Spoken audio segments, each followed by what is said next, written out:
Well, g'day folks, Rod Moore, Moore Art School and the Learn to Paint Club. Welcome to another great episode of Learn to Paint Club. And today I thought what we'd do is a lighthouse, which is in Airlies Inlet on the Great Ocean Road in Victoria. If you've ever been there, you'll know it's quite a dramatic lighthouse there. There's a nice little view as you sort of come into the car park. There's a little cafe there with the lighthouse in the background. And I thought we'd do it with the sun setting behind. So it'd be a bit of fun for us to do something a little bit different. And I've painted this scene many times in the past, and it's always been a very popular scene, you know, if you're looking at selling paintings and things like that. So look, we're going to start off, we're going to use our three promo colours, ultramarine blue, alizarin crimson, yellow ochre with titanium white, and we'll probably add in a bit of cadmium yellow as well, just for a bit of excitement, you know, just to keep things interesting.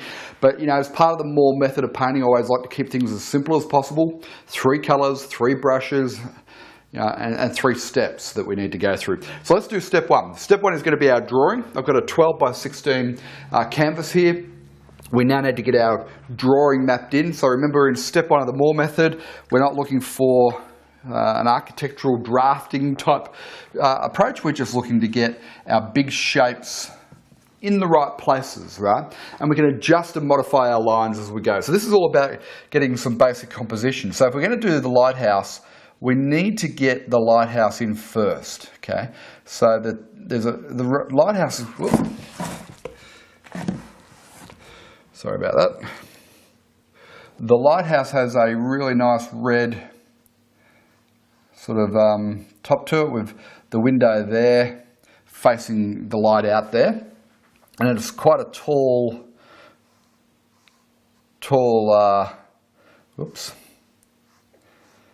quite a tall lighthouse. Now I'm going to put that back in the distance, but it's a tall, narrow one, and it does have like a little outbuilding there. But I don't want it to come forward, so we're going to cut it off at around about there, and we're going to do that by putting some foreground bushes into play there. So we'll just map those in. Having a bit of problem with my connections this morning. There you go, that's a bit better. Okay, so there's going to be some foreground bushes here. Don't cover too much of it over, but just enough to get some foreground in. And then there's going to be, there is a road. So the road is about there, and the road comes down. And what I want to do is create sun setting in the distance effect there, and I want to put some people here silhouetted against the sunset. So I'm just going to do them in a nice dark colour with big long shadows coming down the road there. Okay, so we'll just get some white markers on the road. Okay, just get that in. Don't cover too much of the lighthouse there. Just enough is what we want. And then this is going to all be in shadow in through here. Okay, put a bit of shadow in there. And on the other side, we have got here, there's a cafe, as I said. We're just going to put a peek at the cafe. We're not going to put the whole cafe in. We're just going to put a corner of the cafe in. And there's a nice big sign from memory. So I'm doing all this from memory. I haven't painted it for a couple of years, but it's always been a painting that I've enjoyed. Let's run that up there. Like so. So it's going to largely be in shadow, the cafe. It's got a door there. There's going to be some large windows there. Okay, but it's largely in shadow. And we want this to come forward and the lighthouse to go back. I may have to actually do the lighthouse a little bit smaller. Let's have a look. We'll anchor the cottage in there with some extra foliage. Okay. Some colourful bushes and shrubs in just there. Nice shadows underneath the eaves. Okay. And in the back there, we're going to have some distant atmospheric sort of trees and foliage as well. Okay, so there's a little lighthouse there.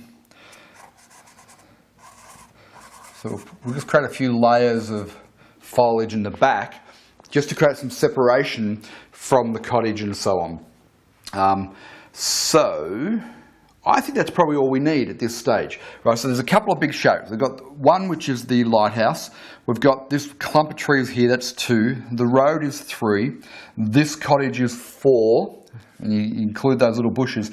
And the background trees, we'll call that 5, right? So there's 5, maybe 6 shapes that you need to get in here, right? So pause the video, re-watch it if you like, because I know we want to get this drawing right.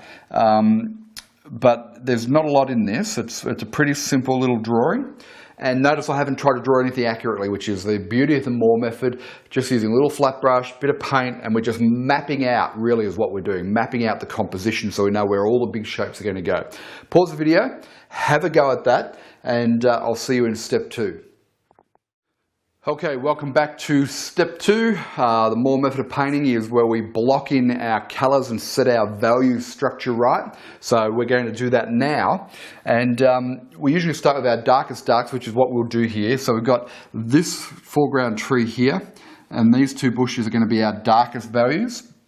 Then we'll get the dark into here, and we'll work backwards from there. There's going to be a little bit of shadow down this side of the lighthouse, because the sun's sitting over here, and then lastly we'll put in the sun setting effect. So let's not muck around. Actually I picked up another little gesso brush, which if you've been through our free training, you'll know that I recommend the gesso brush. So let's get some more paint, is probably what's more important at this stage. Get some alizarin crimson.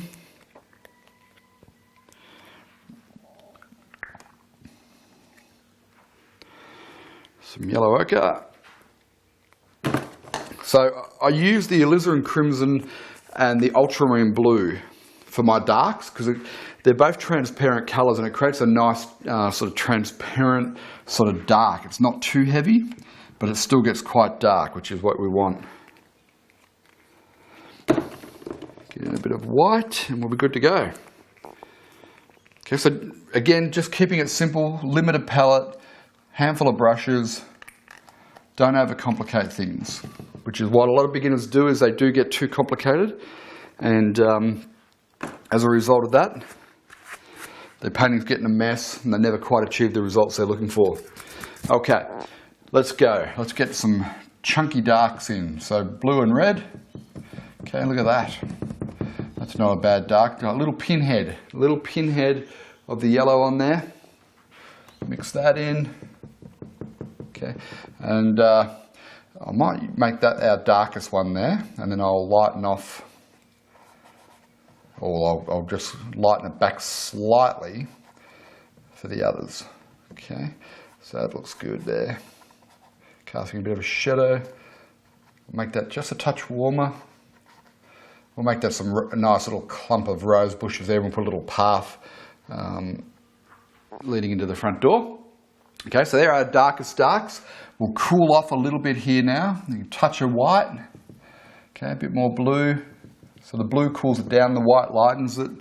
And let's just fashion this in here. The beauty of this brush is it's got these sort of, if you have a look here, these rough edges. I just scrape it and poke and prod. Gives you great foliage sort of effect. Okay. Fashion that in. So we want this like a sneaky view of the lighthouse is what we're going for here. It's all overgrown onto the road a bit there. Council needs to come and do some work. Good luck with that. Okay. Get some shadow in there like so. Okay, don't overwork it. Just place in some shadowy locations there.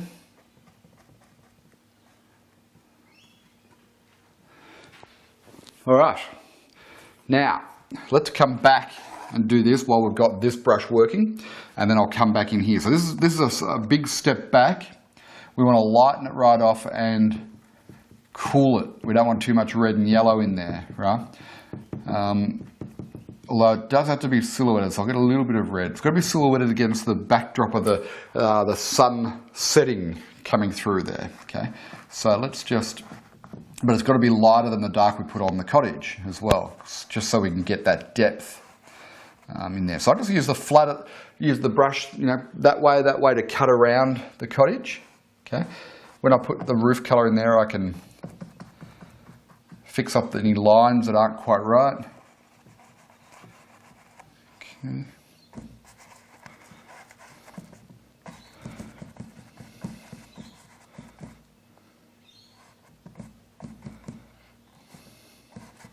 And that goes to about there. Cut around the sign. Okay, that's not bad. Just extend that out a little bit there. Not too much because I want to have those two people there silhouetted. And then I've got a few other little marks there, which again I'll blue and lighten. So I'm cooling and lightening even more. And we'll just create some more atmospheric trees sitting in behind. Like so, just scrubbing that brush around. Let them blur into each other a little bit, but make sure there's a definite distinction in value and temperature. Okay, it's working well. Okay, now I think with this tone, we'll just lighten it a little bit and blue it a little bit. Okay, lighten it a little bit more. So the White House is white, but you'd never paint it pure white. It's a round shape, so it's going to have shadow on one side and highlights on the other, right? So what we'll do is we'll just block in one side.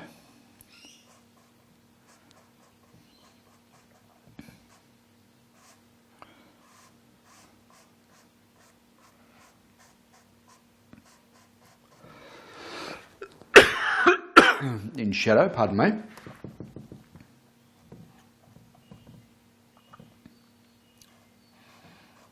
Okay. And the road here, we'll go with a bluey grey. We'll just blue it up a bit more. We'll just get a bit more red and yellow into it. Okay. It's going to be darker here, closest to us. And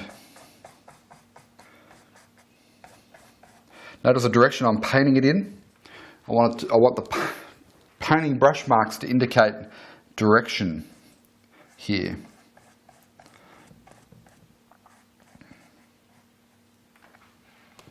Lighten it off a little bit. Okay. Just work around those trees, but basically we want to run to there and to there.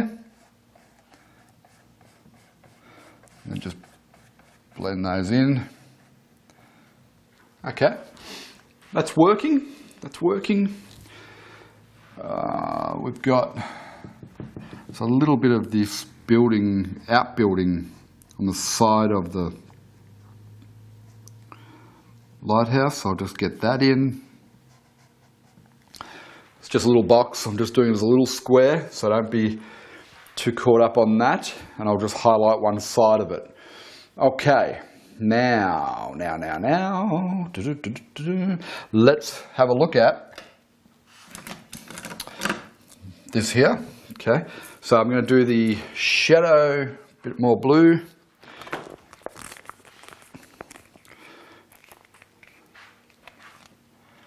Okay.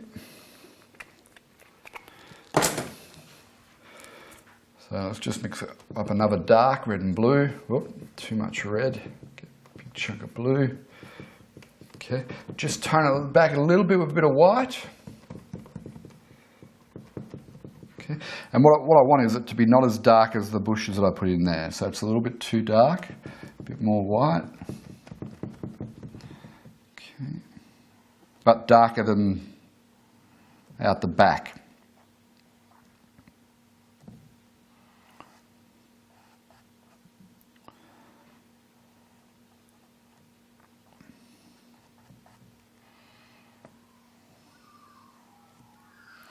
I'll come back and I'll put the doors and stuff in step 3.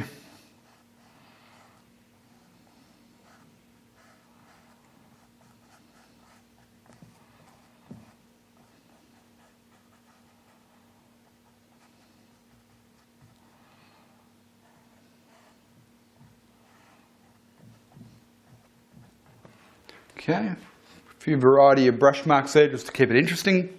Stand back and have a look. I think we're travelling reasonably well. Whoops, just kicked something there. Now, let's get in there's some grassy tones in there. We'll just mix up a dark green for the time being. Okay, so it's quite a dark green, a little pinch of red in there. And go for our darkest greens in the foreground here. We will put some highlights on it, so if it looks too dark, don't worry.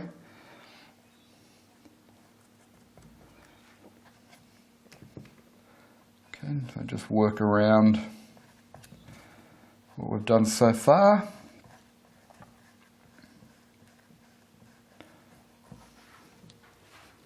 We'll brighten it up with some highlighty grass. Just a little bit of white, just to bring it back a little bit.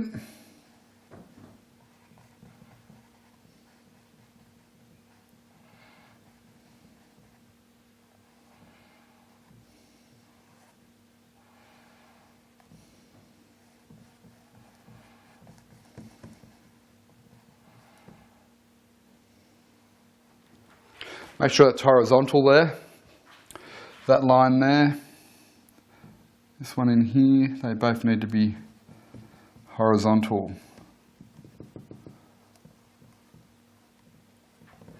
Okay, looking good so far. Getting our value structure in and working. So let's now switch. We'll go back to the gesso brush, give it a bit of a clean with some paper towel. And I want to have a nice big glowing sort of orangey mixing out up into the sky there. Give that brush a clean. Doesn't have to be perfectly clean. Get a big chunk of the white. Okay, we get the red in there and the yellow. Mix that up. It's a little on the red side, but let's just give that I'll add a little bit more yellow. So this is quite a strong value. We'll just run that down there, across the top of the little outbuilding.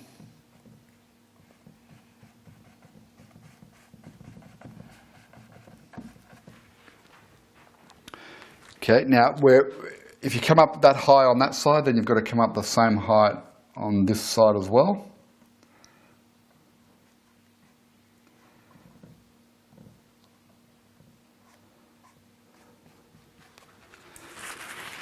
Okay. And then just once you've sort of mapped it in, I've like drawn in the hard line there, cut around everything and then just vary that brush stroke up. Run it down the side there and then vary it up, and then I think what we'll do is just lighten it off.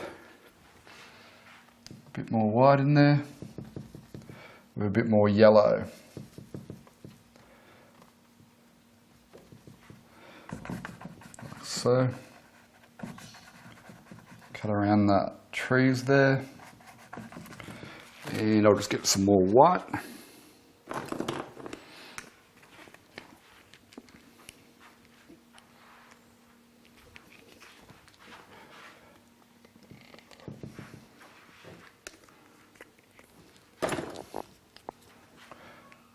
Okay, a bit more yellow into that mix. And let's just work that up.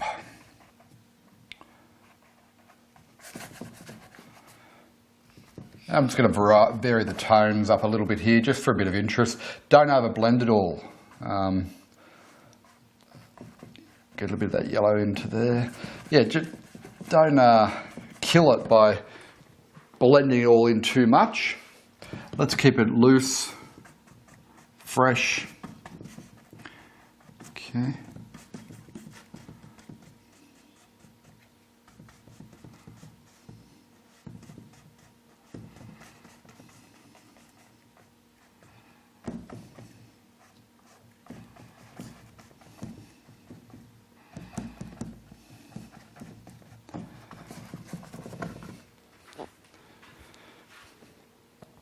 That's good. It's working well. I'll just pick up a bit more white into that pink. So this is a nice different sort of sky to what we normally do.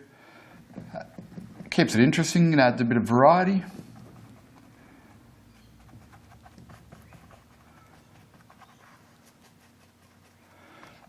Don't be afraid to blur some of those edges because they're off in the distance, and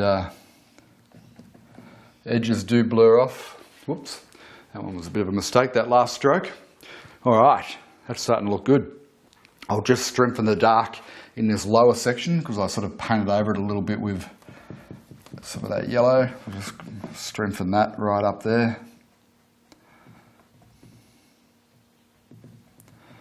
I don't want it to be too red there though, because we're going to crown the lighthouse with a nice big red.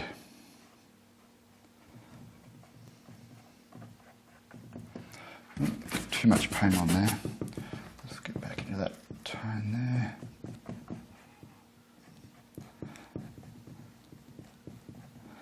Just soften it all out.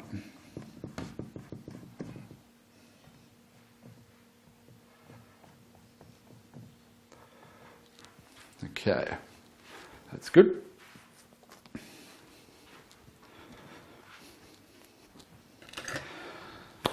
All right, I think we've finished our step 2, our block-in phase. Got most of the colours down. I'm leaving the lights, the roof, and the red of the dome and the highlight side. I'm leaving that till step 3, where we're going to highlight, detail, put our finishing touches in. So stop the video, get yourself up to that point. Have some fun with it, most importantly, and then let it dry off. Take a 20-minute break, let it dry off, and then we'll come back and we'll do step 3. So I look forward to seeing you shortly for step 3. Cheers. All right, welcome back to step 3.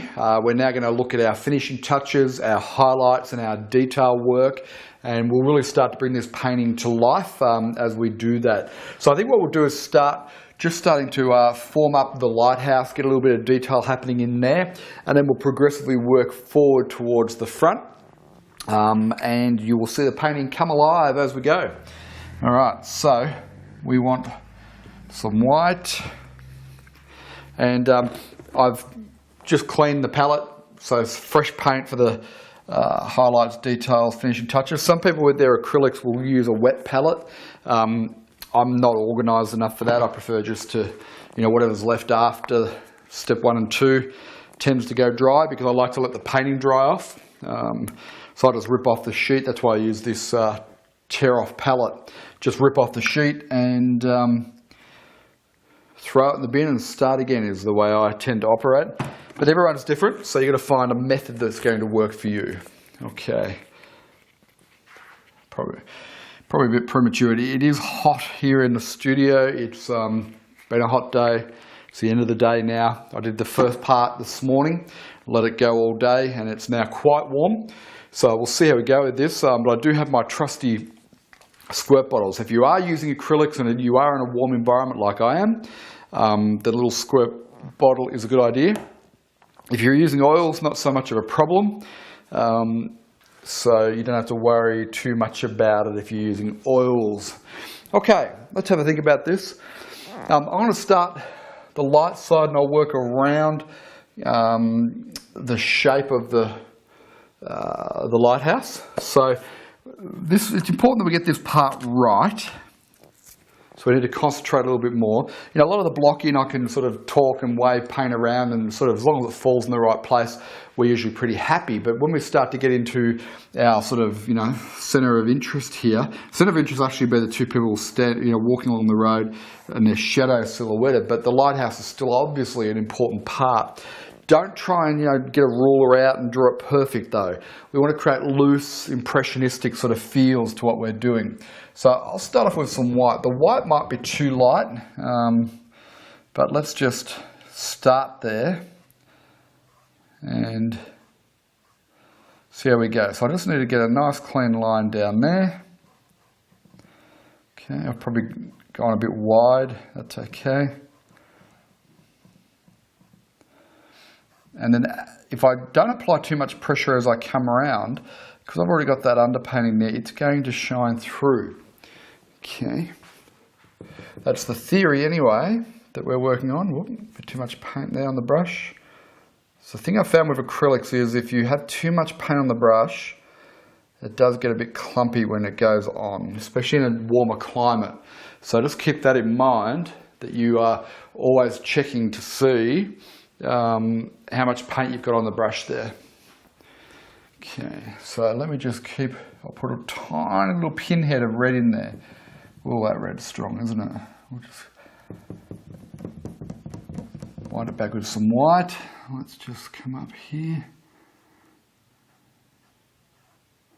The reason why I put a bit of pinhead of red is if the light's sitting over there and it's lighting up the whole sky, then naturally the lighter, highlighted side of the lighthouse is also going to be taking on that pinky hue as well. Okay. So my line's a bit rough there. I don't particularly care about getting it perfect. Oh, bit of a mistake there. I'll touch a little bit of red into that just to fix it up. Let me stand back and have a look. Stand back, have a look. That's not too bad, it's not too bad. Now I'll just reintroduce the shadowy colours, blue and red, okay.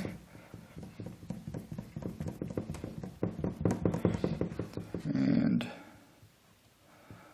get those working. And the goal here is to not have a solid line where you join up the different tones.